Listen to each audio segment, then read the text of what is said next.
So this is the Keychron Q4, one of the newer models of the Q series of Keychron. It's a 60% layout, which I really love. I've been diving into the 60% layout recently. You've seen the Freebird 60. I have the Magio 60, and now the Keychron Q4. Um, this is essentially the Keychron Q1 on a smaller package on a 60% layout. Is that good or is that bad? It depends. Okay. Um, the downside is that it has the the negativity, the cons of the Q1. So you still have the case ping, the very stiff steel plate. Okay, and well, pretty much it. The two downsides of the Q1, the major weaknesses of the Q1. And the good thing is, again, it almost has everything that the Q1 has to offer on a smaller package. So for those who really want the 60% layout like I do, I think aesthetically it's the most pleasing layout. The only thing that was preventing me from going to 60% was the lack of the arrow key. But then I realized that I could reprogram these clusters of keys here to make it the arrow keys via VIA, because I don't use the right shift. I usually use the left shift. Uh, so I'm good to go with 60%.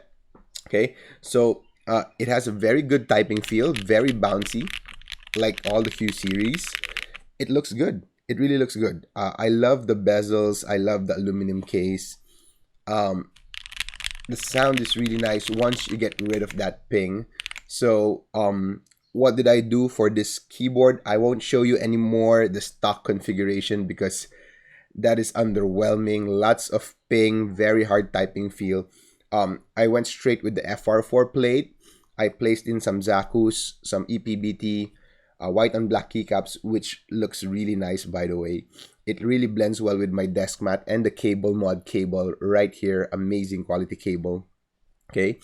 And the stabilizers are good, although there was some rattling, especially on my shift keys, which was so easy to fix. All I did with the stabilizers was to lube them up, the wires, just the wires.